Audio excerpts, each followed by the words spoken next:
Welcome to another episode of Gate 7 International preview for the Apollon game tomorrow. It's crunch time, ladies and gentlemen. This is the game. This is the one. It's all or nothing tomorrow in terms of Europa League football. I'm Costa Levoyanis, your co-host. I'm joined with Kostadinos Lianos. How you doing, Costa? I'm great. I'm always great when I'm on the show. How are you, Costa? Anxious about tomorrow, Anxious. but I have a good kind of sense of optimism as well going into the game, I have to say. Lots to cover. Lots to cover. I'm not even going to say if it's a full sense of optimism, but there are things to be optimistic about following the game against Bas as well. I know it's a league game. It was against Bas Yanina, but I think it was absolutely crucial for the team to get that win. And we'll get into that more later on in today's preview. But before we do that, a little bit of warm up to get the juices flowing. Check this video out right here.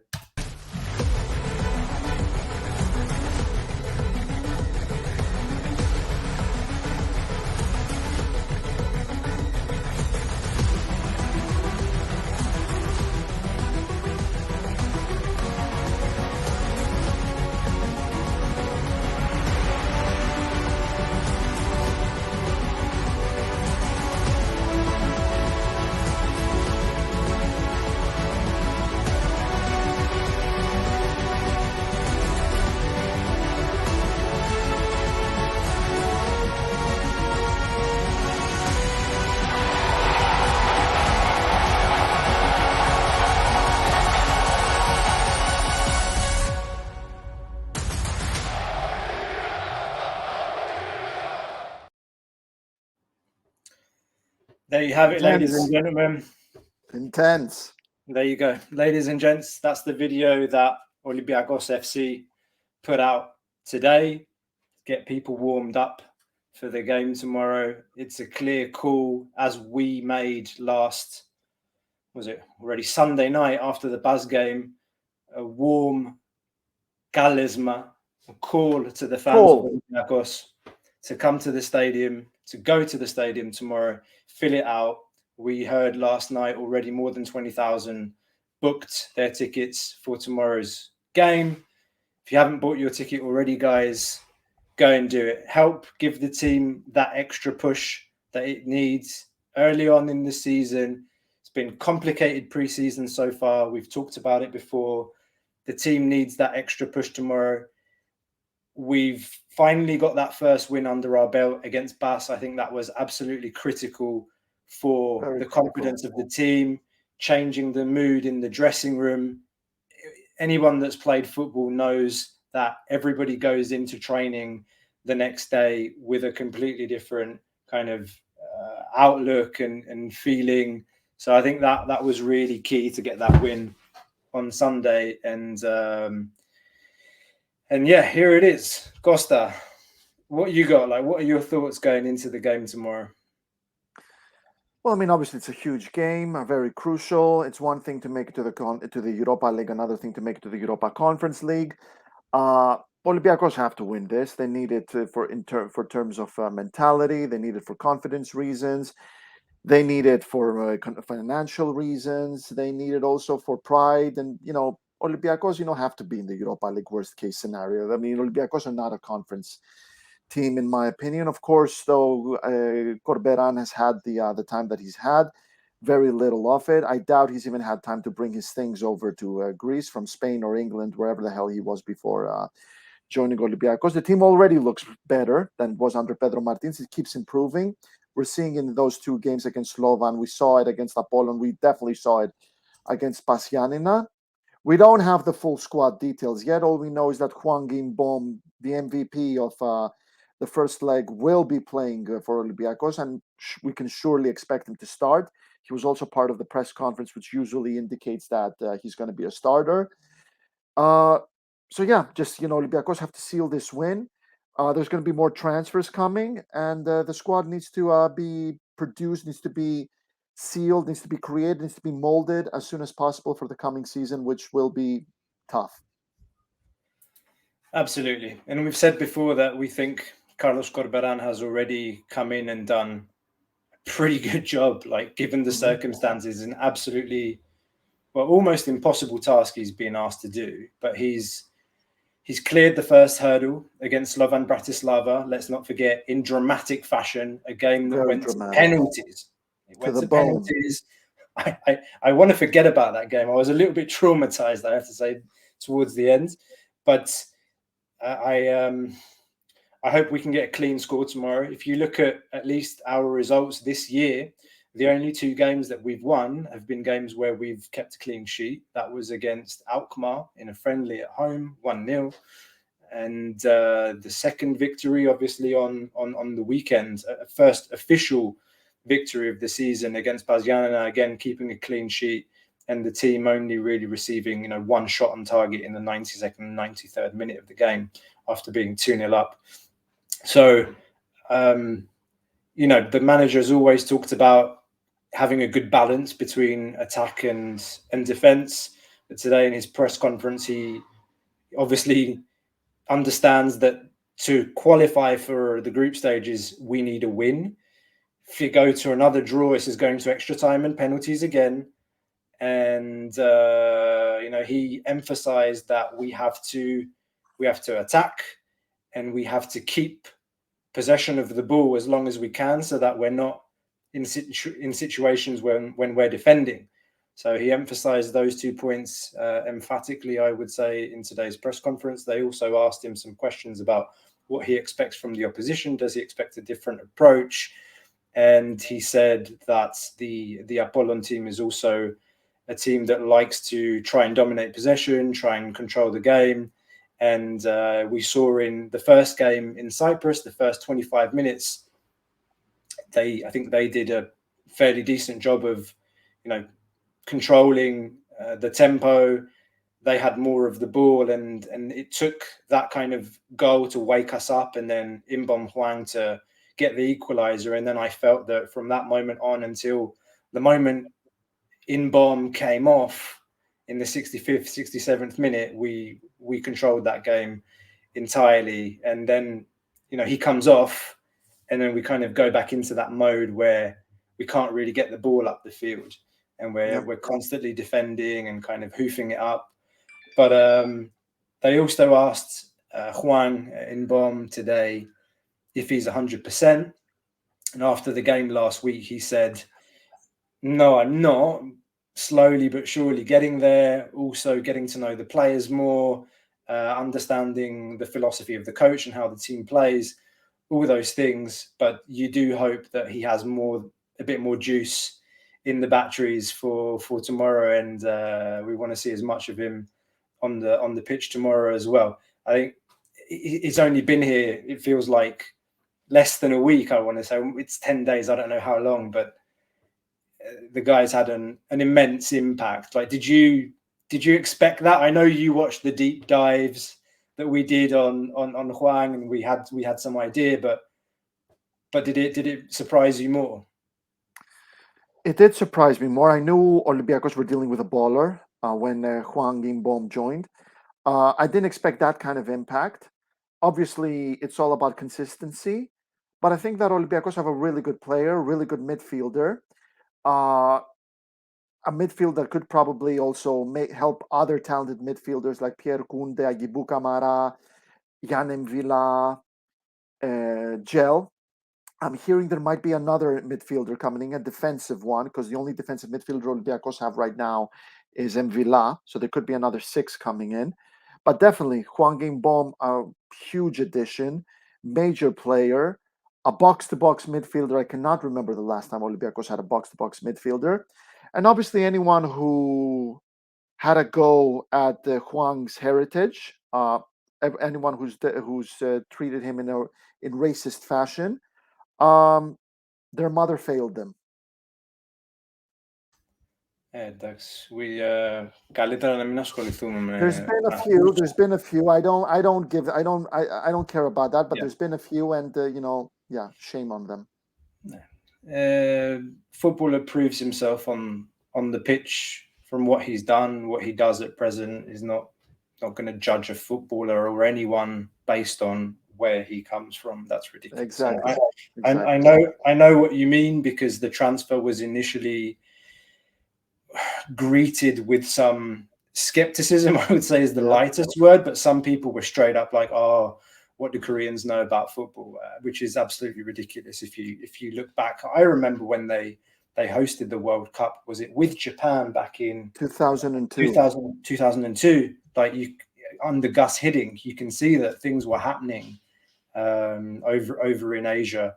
And by the way, there's another South Korean coming in, so there's going to be 2 South Koreans in our team very soon. We're not going to talk about that now. I think it's the perfect opportunity now, Costa, to talk about predicted lineups for tomorrow's game. How we think Olympiacos could line up tomorrow.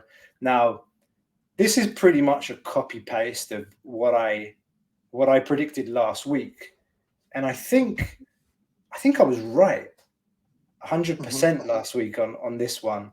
So you've got, obviously Vachlik in goal. I think Cisse and Bar partnership is going to continue at the back. Corberan likes that partnership, and he's getting a lot out of them, like Pedro Martins used to get 2 to 3 years ago. Yeah, but even under Pedro Martins, these two seemed to play whenever there was an injury, like when Semedo was out. Semedo was the one, for Martins. And those two played, but they played really well. They played really well at the Emirates and against Wolves. Exactly. And, we've said it before, they have very good chemistry on and off the pitch. So I expect those two will start again tomorrow. I hope, and I touch wood, knock on wood next to you guys, that these two can keep it together in terms of concentration. I think if these two players can keep levels of concentration very, very high, then we have good chances also of keeping that clean sheet tomorrow. They're both very, very competent centre-backs. They just have issues when it comes to concentration. Bar more recently has actually been better than Cisse, and normally it's the other way around, I would say. But okay, I think those two and Avila, Reabciuk, like we saw, and then Pierre Koundé didn't play a minute against Bazianana. So that's an indication right there. Exactly. So I think we will see Koundé tomorrow. Having said that, Zinkernagel didn't play a minute either. On Sunday against Bazianana. So I think this is kind of the balanced predicted lineup in terms of what we might see tomorrow. Obviously, you've got Yann Villar playing that critical role at the 6, bringing the ball out of defense and getting things started, and then Juan Imbom in the middle, looking for the ball, looking to make things happen.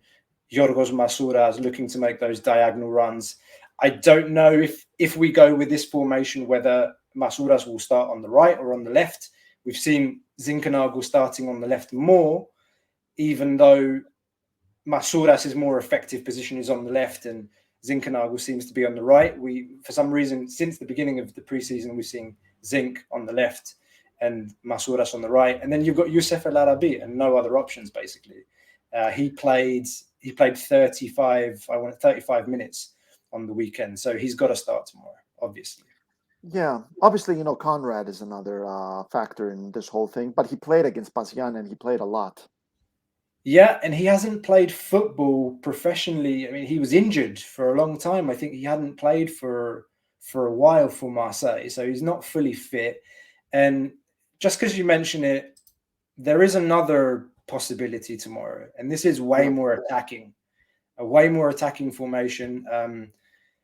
Lazar Adjelovic, for all his faults, and I know he has some fans and quite a lot of people that are getting worried now because Lazar seems to be getting, some praise in the press and from the manager that we might end up with Lazar as our starting winger. I don't think that's going to happen, guys. But he got a goal against Yanina on the weekend.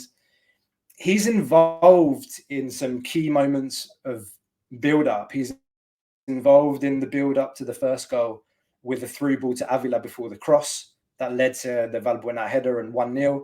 He obviously scores the second goal. And I know he frustrates the hell out of me when he gets the ball on the right-hand side and he dribbles into people. He tries to knock the ball past opponents and then, loses possession. It frustrates me too, guys. But there's one thing about Lazar is that he offers you width and running, like somebody that will run. during the game. And you see this formation here. Basically, Kunde isn't there. Zinkernagel's at the 10, and you've got both Masouras and Radjelevic on the wings in a more traditional 4-2-3-1 formation. So that's just to mix it up a little bit. But you Zinkernagel in his mentioned De La natural Fuente, position. Costa. Yeah. Say again? Zinkernagel is in his natural position. This one, as for Lazar Radzelovic, yeah, I agree. I don't think he's going to be the starting winger for the season because Olympiacos are looking for another one right now. So it'll be it's highly doubtful. Plus, they really like Gary Rodriguez. So when he comes back from his injury, when he's fit enough, it's going to be very interesting to see how he comes into the team. Yep. Gary Rodriguez has been back in training this week. Mm-hmm. Now, the moment we're recording this episode, there hasn't been an official announcement about the team that the squad list for tomorrow. So there is a possibility that Gary Rodriguez will be on the bench. Mathieu Valbuena, I expect, will start on the bench because he played 90 minutes on the weekend. And then there's also who am I missing as a potential X factor coming off the bench? So you've got Valbuena, De La Fuente. De La Fuente will be on the bench. I mean, it's very early days, but you saw what he can do with the ball. He can take a player on. He's got pace. So you've got a couple of players that can come off the bench. If you've got Gary Rodriguez as well, and if you've got Mathieu Valbuena in the form that he looks to be in after that game that he had on the weekend, he can be quite important in tomorrow's game as well, whether it's a set piece or anything. I mean, the level between Greek football and Cypriot football is not that different. So I think it's a game where he can have an impact. Exactly. Well, that's it. I mean, it is a huge game. Olympiacos have the quality to make it through. They need to be careful. Do not underestimate Apollon. Apollon gave them many reasons to fret in the first game, and most importantly, Olympiacos need to take their chances. Youssef El Arabi missed some huge opportunities to put Olympiacos ahead and make the return leg quite easier. But that was then. This is now. Very important to take their chances, Olympiacos, and very important to have their people, to have the fans around, because Olympiacos without the fans is nothing. Like I did say last week, every time a Greek team draws an English team in Europe, the English always talk about the home advantage Greek teams have. They expect hell. They expect a very intimidating setup. They are not used to those kind of setups. So that's what they always fret. If that doesn't exist in Greece during that match, then their confidence is raised. That doesn't go just for the English; it goes for everyone. The Cypriots know about difficult stadiums, but still, Olympiacos always need their people, always need their fans. That's it. And again, guys, if you haven't bought your ticket as yet and you're watching this, go and buy your ticket. Go to the game tomorrow. Support the team. Fill the stadium. Skagi club needs the team needs the support right now, and then after tomorrow's game we expect everything that needs to happen to make sure that this team is competitive, that it happens. We already have a new striker coming in, Weijia Huang. There's Panagiotis Retsos is apparently on the way back. A lot of things happening, and there will be a week. It's going to be a crazy week until the end of August. Don't forget that the transfer window shuts on the 15th of September, but the UEFA list needs to be sent to UEFA by the 2nd of September. So we need to make those signings, the important signings, before the 2nd of September. So again, massive. But like we said, they are expecting to see what happens with Olympiacos, where they end up, either Europa League or Conference. Sure, it's a different proposition when you're trying to attract a player. There's no Plus kind the financial aspect. Yes, correct. Different money in the Europa League, different money in the Conference League, and different prestige. I think now, okay. Before we talk about transfers, let's wrap this up. You got a match prediction for tomorrow, Costa? What's your What's your gut telling you? Like, what's your because people love it. People love it. They want to hear match prediction. They want to hear what we have to say. I always hate that. I mean, God damn it! Will Olympiacos put together another dramatic qualification, or maybe another tearjerker? I don't know. I mean, my my gut, my brain says Olympiacos win, but my gut, well, it's still not fully convinced. You know what? Olympiacos are going to win, but I don't think it's going to be a clean victory. I think it's gonna take a little doing. I can see a goal with a goal. I can see a lot of goals tomorrow. So if I was a betting man, I would say it's going to be an over game, either 2-1 or 3-1, correct score. If you play multiple scores, 2-1, 3-1, home team, that's probably what I'll be playing. Obviously, like I play.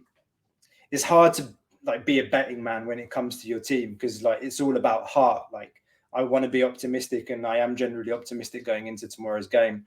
So yeah, I think there's goals in tomorrow's game. I think first goal's massive, obviously, and I have to say that last week when they scored the first goal, my reaction was, "Oh God, here we go again."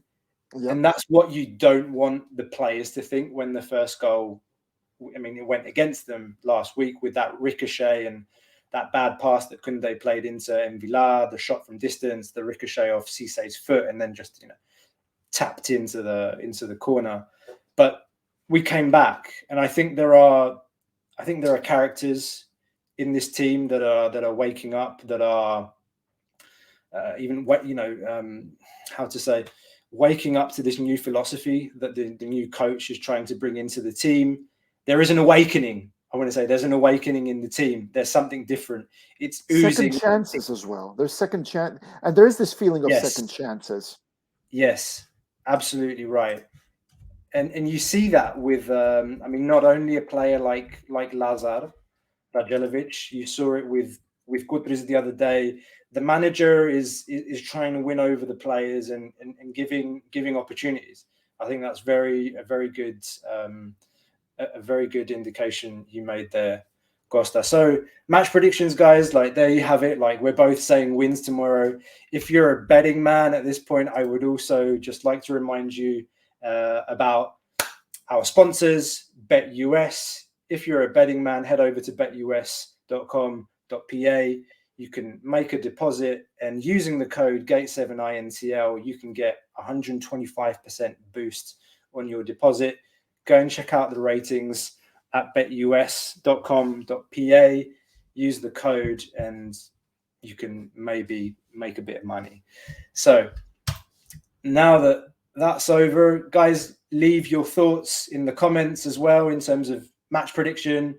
What do you guys think is going to happen on the day against Apollon? Any other thoughts going into the game? There will be another vlog coming as well from the Apollon game. If you guys didn't see already the vlog from the game against Bas, it's on our website or on our YouTube channel, so you can go and check out that vlog. More vlogs coming. Labros Sirmos is going to be in the house tomorrow. Send some messages on socials. Labros is going to be around. You can go try and find him outside the stadium. Marshall from France, or Olympiacos France, is going to be outside the stadium as well. Try and get Labros to do a rant on your phones when you see him. Try and tell him what a great player Henry Onyekuru was, how underrated and underappreciated he was. I dare you. Do it. Funnily enough, I think he had a soft spot for Henry, but I won't speak for him on I love it, Costa. You're starting this. You're giving them a very good icebreaker right there. Please say that when you see him. I wouldn't dream of it. All right, guys, because we're Olympiacos fans as well, and because we just love transfer news, like we're going to do like very, very short segment, transfer update, team news as well. So we mentioned already Weizhou Huang, South Korean international, coming from Bordeaux. So he's going to be signing a 3-year contract with Nottingham Forest, and he will be loaned to us from Nottingham Forest. We did break this story 11 days ago, we said that this was a done deal following the initial reports from Footy Insider. It was Footy Insider that came out with this first. We then spoke to our sources. They told us that the deal between Nottingham Forest and Bordeaux was a done deal, like 4 to 5 million euros. I think Romano was saying 5 million euros today.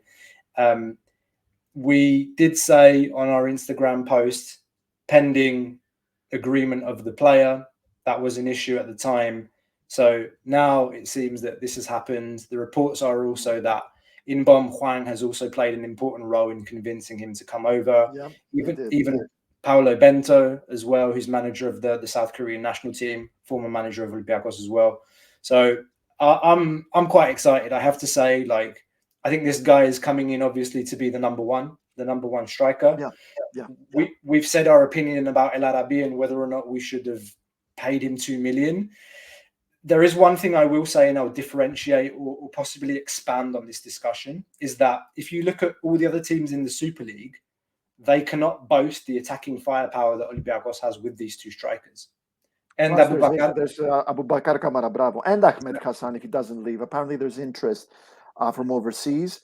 But yeah, I mean, Jesus Christ, no excuse.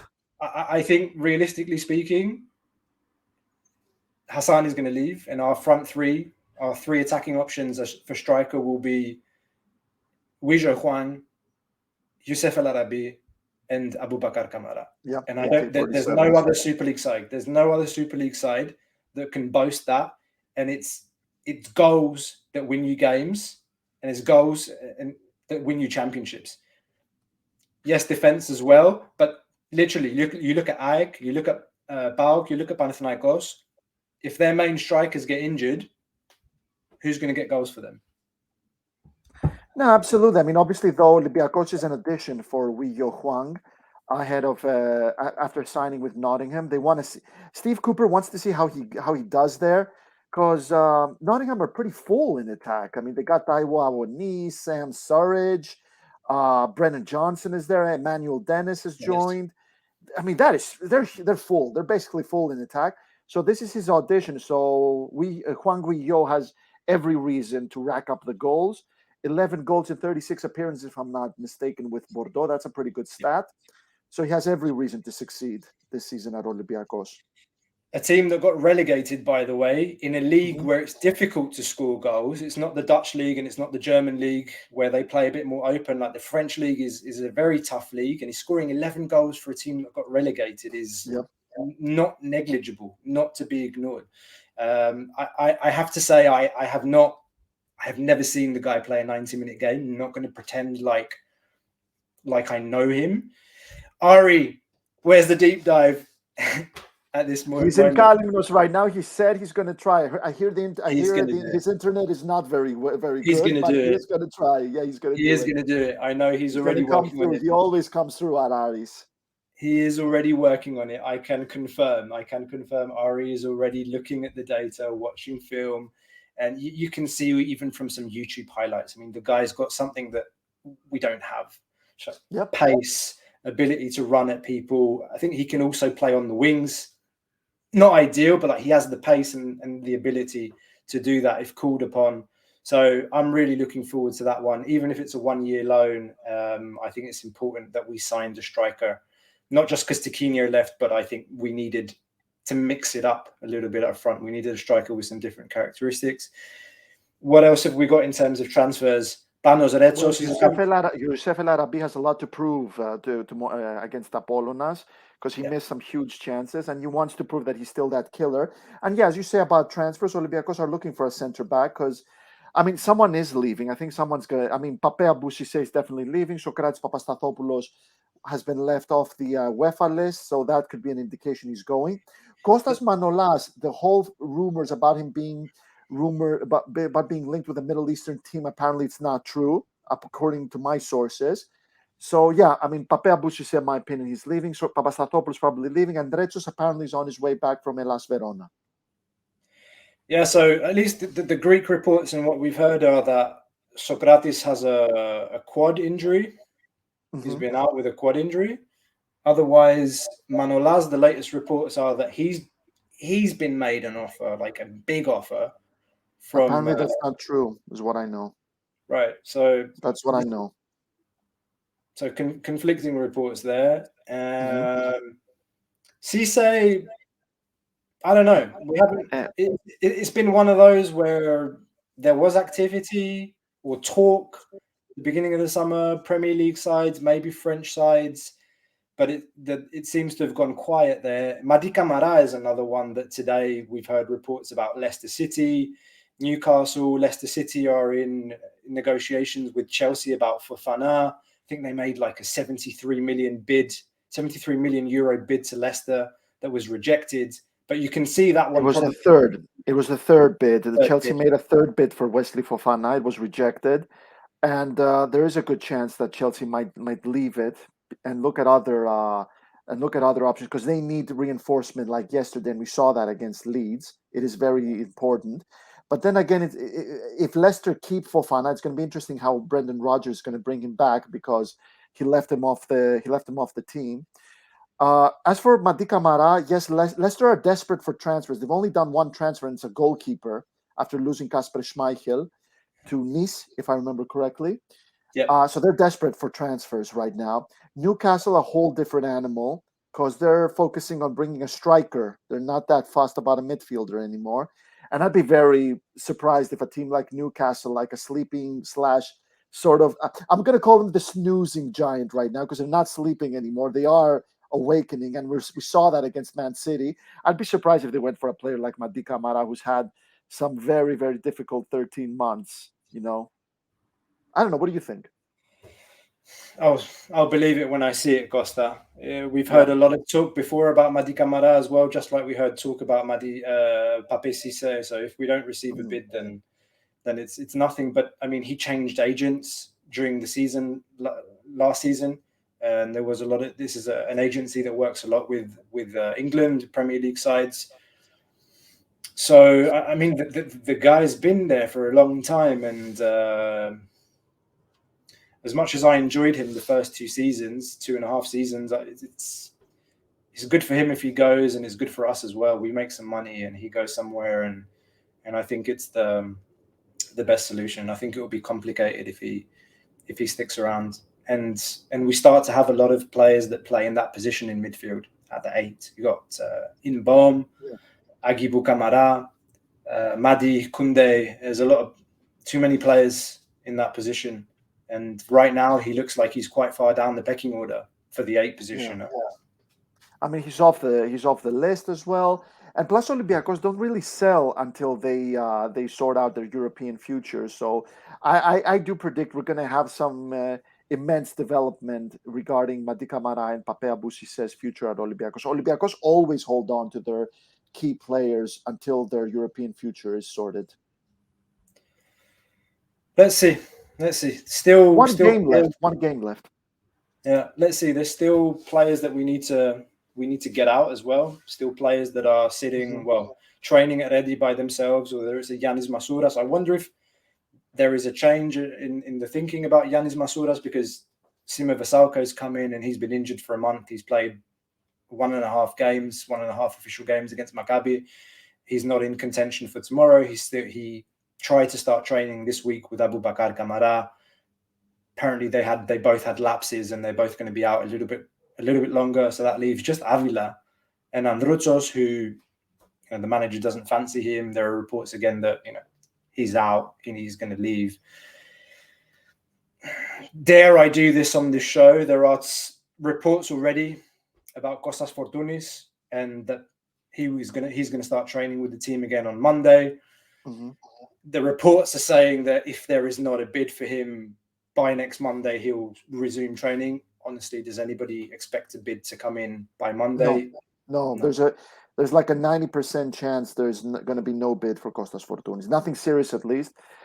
We heard about him wanting to go to. We heard about Apoel's interest, but Kostas Fortounis is not interested in going to Cyprus. He's not interested in going to Saudi Arabia. So the indications show he might stay. His contract is up next year, June 2023. I think the likelihood there is that they're probably open discussions about a new contract. I think it's obviously a sensitive point that he's earning the money that he's earning this year, 1.7 million euro.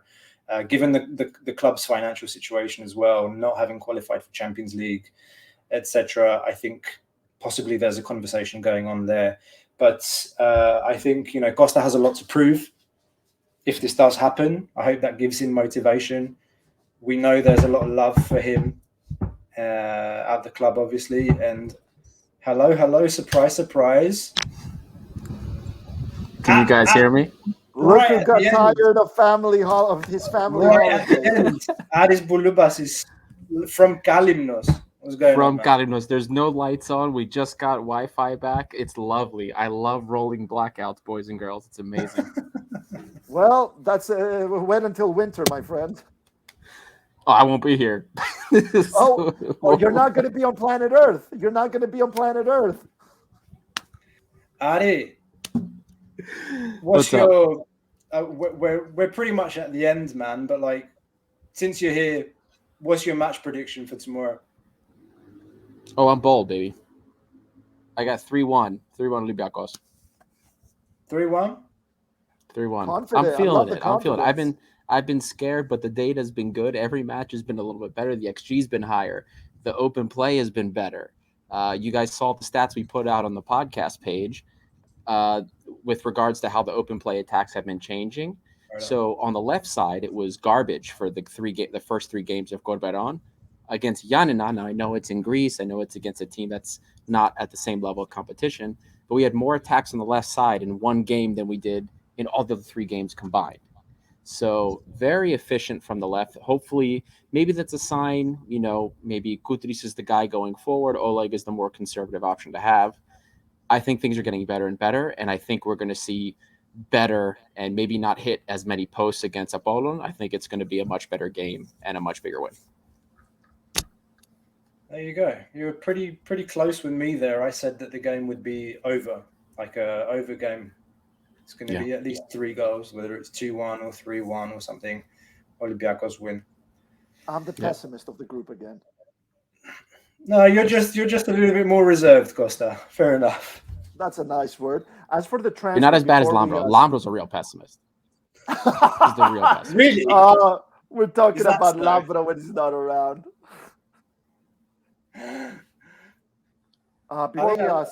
Sorry.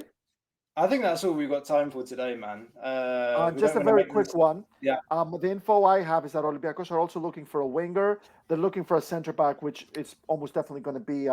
It's highly likely going to be Retsos, and fullback. You mentioned about the right back situation. I don't know if it's a right back or a left back because there are quite a few choices. Leitner and Kitsos played for the B team today against Kifisian, the 2-2 draw at the Ready.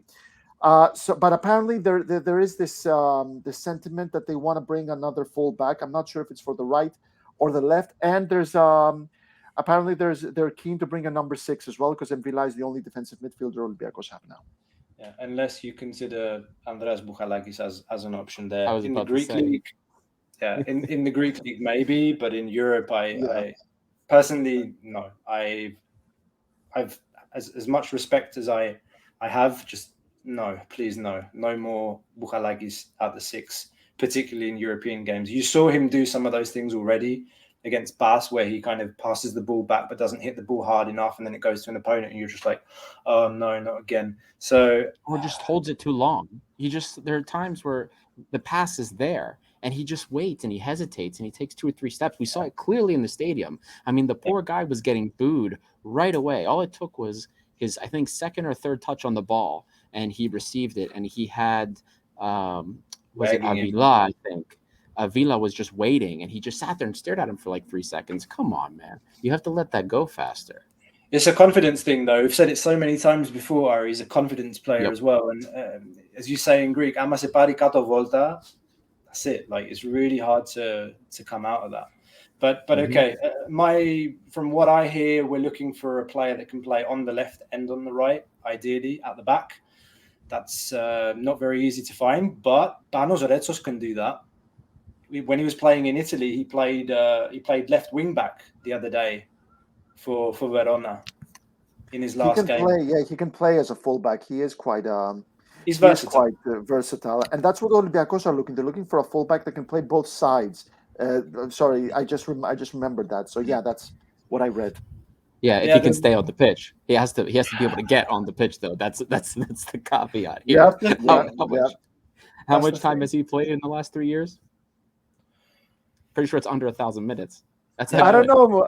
Maybe I don't know. If Gary Rodriguez in the back, baby. If only we had someone to do a deep dive. Oh, come on. That's going to be a challenging one, man. That's going to be a challenging one to look at what he's done since he's left. But no doubt is a player that I really liked when he broke through. Me too. I have to say, like, from the first 2 games, I think I watched him. I thought, yeah, this guy's a player. And then literally, like, we saw him for less than 6 months and we sold him for 17 million. But anyway, let's see when that's announced. Yes, we are looking for a winger. We all know that. Let's see. First, before we get to that, guys, tomorrow's game, again, big game, will have consequences on transfer strategy, as we said. I think that's all we've got time for today, guys. Hit the like button if you haven't done so already, if you like what you heard today. If you're listening on audio, leave us a review on the podcast platform. Leave a comment on YouTube, on whatever platform you're listening from. Hit the subscribe button. We're very close to 2,000 subscribers. When we do get to 2,000 subscribers, there will be a special giveaway coming as well. Help us to keep growing this community. That's it, guys. That's it. All we've got left is the game tomorrow. Counting down the hours. Over to the players. Yeah, over to the players now, and we'll be back for post-match tomorrow. Until then, this is Gate 7 International, by the fans, for the fans. See you next time.